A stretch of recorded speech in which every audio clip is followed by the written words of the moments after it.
الله الحمد نتوكل عليه ونعوذ بالله من شرور أنفسنا ومن سيئات أعمالنا من يهده الله فلا مضل له ومن يضلل فلا هادي له ونشهد أن لا إله إلا الله وحده لا شريك له ونشهد أن سيدنا وحبيبنا وشفيعنا ومولانا محمدا عبده ورسوله صلى الله تعالى عليه وعلى آله وأصحابه وبارك وسلم تسليما كثيرا كثيرا أما بعد فأعوذ بالله من الشيطان الرجيم بسم الله الرحمن الرحيم وَإِذَا سَأَلَكَ عِبَادِي عَنِّي فَإِنِّي قَرِيبٌ أُجِيبُ دَعْوَةَ الدَّاعِ إِذَا دَعَانِ فَلْيَسْتَجِيبُوا لِي وَلْيُؤْمِنُوا بِي لَعَلَّهُمْ يَرْشُدُونَ صدقت يا ربنا ويا رب العالمين.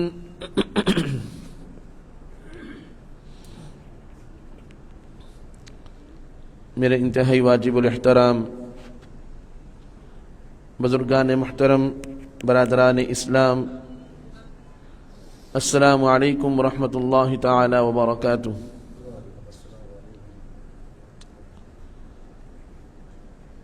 رمضان المبارک کا دوسرا عشرہ اختتام پذیر ہوا چاہتا ہے. رمضان مبارک کا پہلا عشرہ مغفرت ہے اور پہلا عشرہ رحمت ہے اور دوسرا عشرہ مغفرت ہے. یہ دونوں عشرے رحمت کے اور مغفرت کے گزر گئے. اللہ تعالیٰ سے دعائیں ہیں کہ اللہ رب العزت ہمیں دونوں ہی چیزوں سے مالا مال فرمائے. اللہ کی رحمت بھی ہمارے شامل حال رہے اور اللہ رب العزت ہم سب کے لیے اپنی جناب عالی سے اور اپنے فضل و کرم سے مغفرت کے فیصلے بھی فرما دے. سردست ایک بات دہرانی ہے جو ہم کرتے رہتے ہیں، وہ یہ ہے کہ اللہ تعالیٰ کی رحمت اور مغفرت کیسے حاصل ہو، اس میں کون سی چیزیں رکاوٹ ہیں. احادیث کی روشنی میں یہ بات معلوم ہوتی ہے کہ بہت سے لوگوں پر اللہ تعالیٰ کی رحمت کے خصوصی اوقات متوجہ ہوتے ہیں، خصوصی راتیں ہیں، خصوصی دن ہیں اور خصوصی جو ہے وہ مہینہ ہے رمضان مبارک کا، خصوصی عشرہ ہے جیسے ذی الحج کا، لیکن وہ پھر بھی اللہ تعالیٰ کی رحمت اور مغفرت حاصل کرنے میں کامیاب نہیں ہوتے. تو اللہ تعالیٰ کی رحمت اور اللہ تعالیٰ کی طرف سے مغفرت کا پروانہ مل جائے، اس کے حصول کے لیے کیا کرنا چاہیے؟ تو 3 باتیں میں اختصار کے ساتھ صرف عرض کر رہا ہوں، دہرا رہا ہوں اور اس کے بعد جو اپنا اصل موضوع ہے اس پر بات کرنا چاہتا ہوں. سب سے پہلی بات وہ یہ ہے کہ انسان تمام کے تمام گناہوں سے اللہ تعالیٰ سے پکی سچی توبہ کرے. یہ توبہ اللہ تعالیٰ کی رحمت کے بند دروازوں کو کھول دیتی ہے اور ایک محروم القسمت کو اللہ تعالیٰ کی جناب سے رحمت اور مغفرت ملنے کا ذریعہ ہے۔ تو پہلی چیز ہے توبہ، اس لیے کہ توبہ خاص طور پر ان گناہوں کے لیے کہ جو گناہ کبیرہ گناہ ہیں، بڑے گناہ ہیں، بغیر توبہ کے وہ گناہ معاف بھی نہیں ہوتے، اور ان کا جو عذاب ہے اور جو ان کی نحوست ہے وہ انسان پر پڑتی رہتی ہے۔ اسی نحوست میں سے ایک نحوست یہ ہے کہ اللہ تعالیٰ کی رحمت وہ اس کائنات میں اللہ تعالیٰ کی مخلوق کی طرف متوجہ ہوتی ہے، لیکن توبہ نہ ہونے کی وجہ سے وہ شخص محروم رہتا ہے۔ اس لیے پہلی بات یہ ہے کہ ہم کبائر سے، صغائر سے، جتنے بھی گناہ ہیں ان سب سے خوب اہتمام کے ساتھ اللہ تعالیٰ سے پکی سچی توبہ کریں۔ اور توبہ کا مقصد کیا ہے؟ توبہ کسے کہتے ہیں؟ توبہ یہ ہے کہ انسان نے اب تک جتنے بھی گناہ کیے ہیں ان سب پر صحیح معنوں میں ندامت اور شرمندگی، اور جو ہو گیا اس سے اللہ تعالیٰ سے معافی اور آئندہ نہ کرنے کا پختہ عزم۔ لیکن یہ توبہ ٹوٹ بھی جاتی ہے، انسان ہے، خطا کار ہے، پھر اس سے گناہ ہو جاتا ہے، تو اب کیا کریں؟ دوبارہ توبہ کر لیں۔ جیسے ہمارا وضو ٹوٹ جاتا ہے، ہمارا غسل ختم ہو جاتا ہے، تو اللہ تعالیٰ نے یہ تو نہیں ہے کہ ہمارے لیے پاک کرنے کا انتظام نہیں رکھا۔ اگر ہمارا وضو نہیں رہا تو ہم دوبارہ وضو کر لیں، ہمارا غسل نہیں رہا تو ہم دوبارہ غسل کر لیں۔ ایسے ہی اللہ تعالیٰ نے توبہ کا دروازہ کھول رکھا ہے۔ اللہ تعالیٰ کو ایسے لوگ بہت پسند ہیں کہ جن سے گناہ ہوتے ہیں لیکن وہ اپنے گناہوں پر شرمندہ اور نادم ہوتے ہیں اور ساتھ ساتھ توبہ بھی کرتے ہیں۔ اللہ تعالیٰ کو وہ لوگ ناپسند ہیں کہ جن سے گناہ ہوتے ہیں لیکن وہ اپنے گناہ پر شرمندہ بھی نہیں ہیں، اس پر خوش ہیں اور اس سے توبہ بھی نہیں کرتے۔ اللہ تعالیٰ کو ایسے لوگ ہرگز پسند نہیں۔ ایسے ہی اللہ تعالیٰ کو ایسے لوگ بھی ہرگز پسند نہیں کہ جو گناہ تو نہیں کرتے، نیکیاں کرتے ہیں، لیکن نیکیاں کرنے کے بعد اللہ تعالیٰ کا شکر کرنے کے بجائے اس پر اکڑتے ہیں کہ ہم تو بہت نیک ہیں، ہم سے تو گناہ ہوتا ہی نہیں، ہم تو گناہ کرتے ہی نہیں ہیں۔ اللہ تعالیٰ کو ایسے لوگ بھی پسند نہیں۔ تو گناہ ہو جائے تو اللہ تعالیٰ سے توبہ کرنا یہ اللہ تعالیٰ کا پسندیدہ آدمی، اور نیکی ہو جائے اللہ تعالیٰ کا شکر بجا لانا یہ اللہ تعالیٰ کا پسندیدہ آدمی۔ تو پہلی بات کہ اللہ تعالیٰ کی طرف سے رحمت اور مغفرت کے حصول کے لیے ہم صدقے دل سے اپنے تمام سابقہ گناہوں پر نادم ہوں، معافی مانگے اور آئندہ نہ کرنے کا پختہ عزم کریں۔ یہ پہلی بات۔ اور دوسری بات کیا ہے؟ دوسری بات یہ ہے کہ وہ گناہ کہ جو حقوق اللہ اور حقوق العباد سے تعلق رکھتے ہیں، مثال کے طور پر نماز کسی شخص نے ادا نہیں کی، اب نماز نہ پڑھنا یہ حق اللہ سے تعلق رکھتا ہے اور اس کو نہ پڑھنا یہ ایک کبیرہ گناہ ہے۔ یہ ایک مثال دے رہا ہوں میں۔ تو وہ تمام باتیں کہ جو اللہ تعالیٰ کے حقوق سے متعلق ہیں، انسان کے ذمہ لازم ہے کہ وہ ان کو ادا کرنے کی فکر کرے، ترتیب بنائے اور ان کو ادا کرنے کی کوشش شروع کر دے۔ ایک شخص کے ذمہ نمازیں ہیں، روزے ہیں، زکوٰۃ ہے، حج ہے، وہ ایک تفصیل لکھ لے اور اس کو ادا کرنے کی ترتیب شروع کر دے۔ اسی طرح حقوق العباد ہے۔ اب حقوق العباد میں زبانی حقوق بھی ہیں، اگر کسی کی غیبت کر لی، کسی کی چغلی کر لی، کسی کی برائی کر لی، یہ حقوق العباد ہے۔ کسی کا مال دینا ہے، کسی کا حق دبا رکھا ہے، تو اب حقوق العباد کی ادائیگی کی ترتیب بنا لینا۔ اگر مثال کے طور پر کسی آدمی نے کسی کا ₹1,00,000 دینا ہے، ایک مثال دے رہا ہوں میں، یا وراثت دینی ہے بہنوں کی، یا کوئی اور مسائل ہیں کاروباری، تو اب وہ ان کو ادا کرنے کی ترتیب شروع کر دیں۔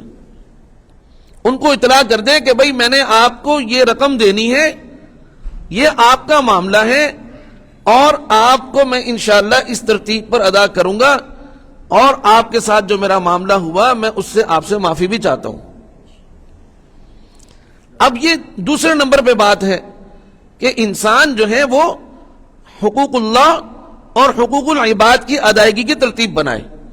یہ چیز ایسی ہے کہ جب یہ اگر انسان ادا نہ کرے، حقوق اللہ کا بھی خیال نہ کرے، حقوق العباد کا بھی خیال نہ کرے، تو رمضان کا مہینہ ہے، عشرہ رحمت ہے، عشرہ مغفرت ہے، لیکن یہ شخص اللہ تعالیٰ کی رحمت اور مغفرت سے محروم رہے گا.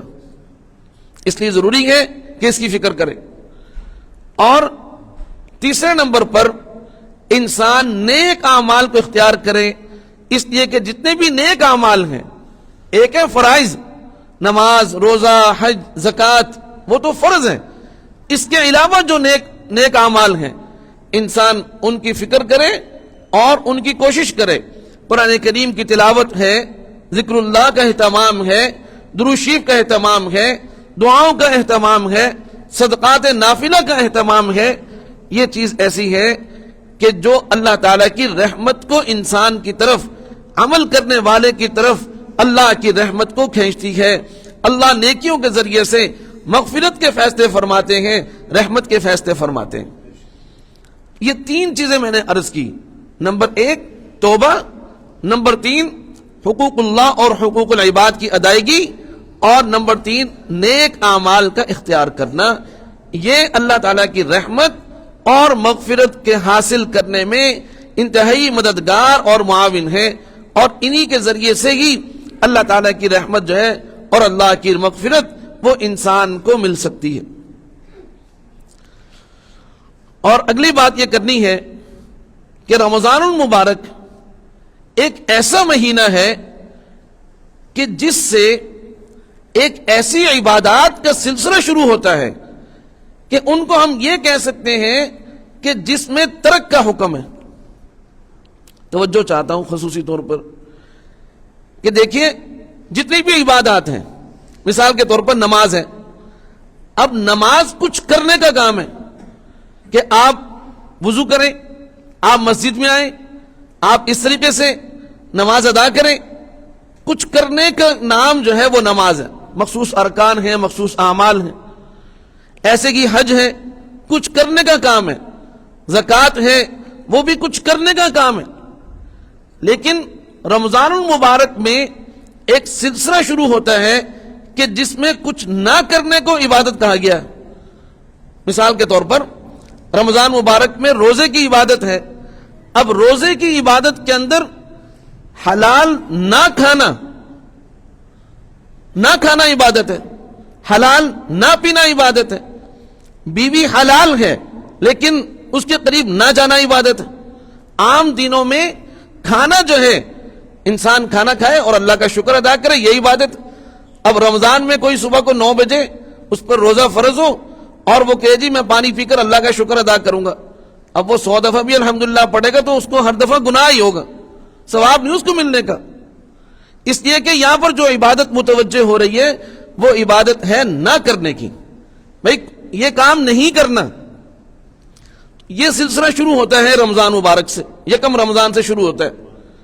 اس کے بعد جب آخری عشرہ شروع ہوتا ہے، اب آخری عشرے میں ایک عبادت اور ایسی دے دی گئی کہ جس میں مزید کچھ نہ کرنے کا ہمیں حکم ہے. وہ عبادت ہے اعتکاف کی. آپ رمضان مبارک میں بازار جا سکتے ہیں، اپنے گھر بھی جا سکتے ہیں، اور رات کو آپ اپنی اہلیہ کے ساتھ تقاضا بھی پورا کر سکتے ہیں. لیکن جو شخص اعتکاف بیٹھنا چاہتا ہے، اب اس کے لیے ضروری ہے کہ آپ مسجد میں اپنے آپ کو پابند کر لیں. آپ نے مسجد سے باہر بغیر ضرورت کے نہیں جانا. اب جو شروع کے 20 دن تھے اس میں رات کو اہلیہ کے پاس جانے کی شرعن اجازت، لیکن معتکف کے لیے حرام ہے. اگر عورت اپنے گھر میں اعتکاف بیٹھی ہوئی ہے اور اس کا مرد اعتکاف میں نہیں ہے تو مرد اس کے قریب نہیں جائے گا، عورت بھی اپنے مرد کے قریب نہیں جائے گی. اب اس میں نہ کرنا یہ عبادت. اسی طرح عجیب بات ہے کہ جو معتکف ہے، اگر کسی کا جنازہ آ گیا، اس کو جنازے میں شرکت کی اجازت نہیں ہے، لیکن شرکت نہ کرنے پر اس کو ثواب ملے گا. اس کو مریض کی عیادت کرنے کی اجازت نہیں ہے، لیکن عیادت نہ کرنے پر اور اپنے آپ کو پابند کرنے پر اس کو ثواب مل رہا ہے۔ یعنی اللہ تعالیٰ کا عجیب نظام ہے کہ ایسی عبادات کا سلسلہ شروع ہو گیا کہ کرنا نہیں ہے ثواب ملے گا، کھانا نہیں ہے، پینا نہیں ہے، اہلیہ کے پاس نہیں جانا، ثواب ملے گا۔ یہی عبادت ہے، یہ ایک نیا عبادت کا سلسلہ ہے۔ اور اخیر عشرے میں یہ عبادت جاری رہتی ہے۔ اس کے بعد جیسے کہ یکم شوال ہوتا ہے، یکم شوال سے حج کا پہلا دن شروع ہو جاتا ہے۔ اب تک تو اس نے چھوڑا تھا کھانا پینا اور حلال طریقے سے اپنا جسمانی تقاضا پورا کرنا۔ اگر اعتکاف بیٹھ گیا تو مسجد سے باہر نکلنا، اس کا ترک، اہلیہ کا ترک، بازار جانے کا ترک، نماز جنازے کا ترک، عیادت کا ترک، ساری چیزیں ترک کر رہا ہے۔ اور اس کے بعد جیسے کہ یکم شوال شروع ہوا، اب حج کے مہینے شروع ہو گئے۔ اب اس میں بھی ایسی عبادت دی جا رہی ہے کہ حج جس نے حج پر جانا ہے اب اپنا ملک بھی چھوڑے، اپنا شہر بھی چھوڑے اور کچھ سامان اپنے ساتھ لے لے اور وہاں چلا جائے مکہ مکرمہ، اور وہاں جا کر پھر اپنے ہوٹل میں اپنا سامان بھی چھوڑے۔ سلے سلائے کپڑے پہن سکتا تھا، رمضان شریف میں سلے سلائے کپڑے پہن سکتے ہیں نا، لیکن جس نے حج اپنے اوپر فرض کر لیا اب سلے سلائے کپڑے بھی نہیں پہننے، خوشبو بھی ترک کرو، کنگھی بھی ترک کرو، صابن اور تیل سب کچھ ترک کر دو، اور ایک بالکل عاشق اور دیوانے کی طرح کہ یا اللہ آپ نے کہا تھا کھانا چھوڑ دو، رمضان میں آپ نے کہا نہیں کھانا، میں نے نہیں کھایا، میں آپ کا عاشق ہوں، آپ جو کہیں گے میں وہ کروں گا۔ عبادت نام ہی اس کا ہے کہ جو اللہ کہے انسان کرے، اللہ روک دے تو انسان رک جائے۔ میں ایک مثال آپ کو دیتا ہوں، جب سورج طلوع ہو رہا ہو نماز پڑھنا جائز ہے، آپ سب جانتے ہیں ماشاءاللہ، اور جب غروب اور جب جو ہے وہ اس سے پہلے نفل پڑھنا چاہے کوئی انسان غروب سے پہلے تو اس کے لیے نفل پڑھنا جائز ہے، عجیب بات ہے۔ اچھا اسی طرح ایک مثال اور دیتا ہوں، اگر کوئی شخص عید کے دن روزہ رکھنا چاہے جائز ہے، حالانکہ 30 رمضان کو یا 29 رمضان کو وہ روزہ رکھ رہا ہے، اب کوئی فرق نہیں آیا، 2 دن متصل ہیں، لیکن فرمایا اگر اس دن نہیں رکھے گا 29 کو یا 30 کو تو گناہگار ہوگا، اور اگر عید کو رکھ لیا تو گناہگار ہوگا۔ بات سمجھ میں آ گئی کہ اپنے دماغ لڑانے کا نام عبادت نہیں ہے۔ عبادت کا خلاصہ یہ ہے کہ جو اللہ فرمائیں گے میں وہ کروں گا۔ انسان کو اولاد کے حصول کے لیے خدا نہ خواستہ نعوذ باللہ اگر کوئی آدمی بغیر نکاح کے عورت کے ساتھ جسمانی تعلق قائم کرے، اس کی اولاد ہو جائے گی یا نہیں ہو جائے گی؟ ہو جائے گی۔ دنیا میں زنا کے ذریعے سے اولاد ہو رہی ہے۔ اگر کوئی آدمی بغیر حلال طریقے سے، ناجائز طریقے سے جو ہے وہ مال کمانا چاہے تو کما سکتا ہے کہ نہیں کما سکتا؟ لیکن عجیب بات ہے کہ اللہ کے بتائے ہوئے طریقے کے مطابق اگر وہ کمائے گا تو اس کو اجر و ثواب ملے گا، اور اگر وہ ناجائز طریقے سے کمائے گا تو وہ گناہگار ہوگا۔ اگر کوئی آدمی جائز طریقے سے نکاح کرے گا، جسمانی تقاضا پورا کرنے کے لیے جائز طریقہ اختیار کرے گا، نکاح کرے گا، نکاح پر اجر و ثواب، فرمایا یہ میری سنت پر عمل کر رہا ہے، حالانکہ وہ اپنا جسمانی تقاضا پورا کر رہا ہے،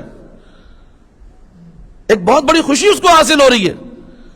اور وہ جب میاں بیوی آپس میں اختلاط کرتے ہیں اس پر بھی اجر و ثواب، جس طرح زنا پر سزا ہے، گناہ ہے، ایسے ہی اس پر اللہ تعالیٰ نے اجر و ثواب رکھا۔ تو خلاصہ یہ ہے کہ اللہ فرمائے کہ یہ کام کرو تو اس کا کرنا عبادت، اللہ فرمائے کہ اس کام سے رک جاؤ تو اس سے رک جانا عبادت۔ اب یکم شوال شروع ہوا، اب اس نے رمضان مبارک میں پہلے کھانا چھوڑا، پینا چھوڑا، دن کے وقت تقاضے کو چھوڑا، لیکن اگر اعتکاف کی دولت اس کو حاصل ہو گئی، سعادت اس کو مل گئی، اب جناب وہ گلی محلے کو بھی چھوڑ دیا اس نے جناب رات کے وقت بیوی بھی اس پر حرام ہو گئی، حالانکہ اس کے نکاح میں ہے لیکن جائز نہیں ہے۔ اور اس کے بعد حج اس کے اوپر فرض ہو گیا، تو اب حج کی وجہ سے اپنا شہر بھی چھوڑو، اپنا ملک بھی چھوڑو، اور وہاں پہنچ کر تم نے سلے سلائے کپڑے بھی نہیں پہننے، خوشبو بھی نہیں لگانی، کنگھی بھی نہیں کرنی، تیل بھی نہیں لگانا، دو چادروں میں گویا کہ اللہ کو یہ بتانا چاہ رہے ہیں کہ اے اللہ، ایک تو آپ کے پاس آنے کے لیے غیر اختیاری طریقہ ہے کہ اللہ کسی کو موت دے دے اور اپنے پاس بلا لیں، یہ تو انسان کے اختیار میں نہیں ہے کہ انسان مر کر اللہ کے پاس جائے، اللہ ہی موت دیتے ہیں اور وہی اپنے پاس بلاتے ہیں، توجہ چاہتا ہوں، اور وہی اپنے پاس بلاتے ہیں، تو انسان دو چادروں میں ساری دنیا کو چھوڑ کر، بیوی کو، بچے کو، محلے کو، ہر چیز کو چھوڑ کر انسان دو چادروں میں اللہ کے پاس غیر اختیاری طور پر چلا جاتا ہے۔ لیکن حج، عمرہ، یہ ایک ایسی عبادت ہے کہ انسان اپنے اختیار سے یہ کہتا ہے کہ یا اللہ، میں نے جیتے جاگتے آپ کے لیے سب کچھ چھوڑ دیا، جیتے جاگتے میں سب کچھ چھوڑ کر آ گیا، میں آپ کا ایسا عاشق اور دیوانہ کہ میں نے موت کا انتظار نہیں کیا، میں جیتے جاگتے آپ کے لیے سب کچھ چھوڑ کر آ گیا۔ سبحان اللہ۔ فرمایا کہ جب کوئی دیوانہ وار اللہ تعالیٰ کے گھر کے چکر لگا رہا ہوتا ہے تو اللہ تعالیٰ خوش ہو کر مسکراتے ہیں۔ سبحان اللہ۔ تو بہرحال عرض یہ کر رہا تھا کہ یہ ایک ایسی عبادت، اچھا اس میں پھر قربانی آ گئی، اب قربانی میں پھر مال کی قربانی، کہ مال جو جائز طریقے سے حاصل کیا تھا اب اس کو ترک کرو، تو یہ ترک بھی ایک عبادت کا سلسلہ ہے۔ تو خیر آج جو ہے وہ رمضان کا دوسرا عشرہ اختتام پذیر ہے، اور تیسرا عشرہ جو جہنم سے آزادی کے لیے، کہ جس میں اللہ رب العزت بکثرت لوگوں کو جہنم سے آزادی کا سرٹیفکیٹ اور پروانہ عطا فرماتے ہیں۔ اللہ تعالیٰ کی ایک فہرست ہے کہ جس میں بہت سارے لوگ اس عشرہ کے شروع ہونے سے پہلے ان کے نام جہنمیوں کی فہرست میں لکھے ہوتے ہیں، لیکن یہ عشرہ شروع ہوتا ہے، اللہ اس عشرے کی برکت سے افطار کے وقت میں اور لیلۃ الجائزہ میں اور رمضان کی آخری جو افطاری ہے اس وقت میں، یہ عشرہ اخیرہ باقی دونوں عشروں سے بہت زیادہ اہمیت رکھتا ہے۔ اس میں شب قدر ہے۔ سب سے بڑی بات یہ کہ اس عشرہ اخیرہ میں ایک ایسی رات ہے کہ جو شب قدر ہے، اور شب قدر کے فضائل آپ کو معلوم ہے کہ 1000 جو ہے وہ راتوں سے افضل، لیلتم 1000 مہینوں سے افضل، 1000 مہینوں سے، تو اتنی اہم ترین رات جو اللہ تعالیٰ نے پچھلی کسی امت کو بھی عطا نہیں فرمائی، صرف اس امت کو جناب نبی کریم صلی اللہ علیہ وسلم کے طفیل اللہ نے عطا فرمائی، اور فرمایا کہ ان کو طاق راتوں میں، اس رات کو طاق راتوں میں تلاش کرو، 21، 23، 25، 27 اور 29، اس میں ان کو تلاش کرو۔ اور اس میں ایک رات ایسی ہے جو 24 رمضان مبارک کی ہے کہ اس میں قرآن کریم کا نزول ہوا۔ تو عشرہ اخیرہ یہ بہت اہمیت کا حامل ہے۔ ہمیں پہلی بات یہ کہ رسول کریم صلی اللہ علیہ وسلم کی ایک ایسی سنت جو آج امت کے اندر ترک ہوتی چلی جا رہی ہے، اور وہ سنت ہے اعتکاف کی۔ جناب نبی کریم صلی اللہ علیہ وسلم نے اپنی پوری حیات مبارکہ میں رمضان مبارک کے عشرہ اخیرہ کا اعتکاف فرمایا، ایسی اہمیت والی۔ اب یہ فرض نہیں، واجب نہیں، لیکن اس کو اگر سب ترک کر دیں تو سب گناہگار ہوں گے۔ اس لیے محلے کے اندر، مسجدوں کے اندر چند لوگوں کا اعتکاف میں بیٹھنا یہ انتہائی ضروری ہے، نہیں تو سب گناہگار ہوں گے۔ تو اس سنت کا اہتمام کرنا، اس سنت کی بڑی برکات اور بڑے ہی اس کے فضائل ہیں۔ حضرت عائشہ صدیقہ رضی اللہ عنہ فرماتی ہیں کہ رسول کریم صلی اللہ علیہ وسلم نے ارشاد فرمایا کہ جو شخص عشرہ اخیرہ کا اعتکاف کرے، اللہ رب العزت اس کے پچھلے سارے کے سارے گناہوں کو معاف فرما دیتے ہیں۔ سبحان اللہ۔ اب ہم میں سے کون نہیں چاہتا کہ میرے سارے گناہ مٹ جائیں، میں پاک صاف ہو جاؤں، اللہ تعالیٰ سے میرا تعلق درست ہو جائے، میری اللہ تعالیٰ سے صلح ہو جائے، اللہ تعالیٰ کے ساتھ میری دوستی ہو جائے، اللہ سے میرا تعلق درست ہو جائے۔ یہ ہمارے گناہ ہی تو رکاوٹ ہے۔ تو ہفتہ 10 دن گزرتے پتہ ہی نہیں چلتا۔ 10 دن کی بات ہے، 9 دن کی بات ہے، تو فکر کرنی چاہیے.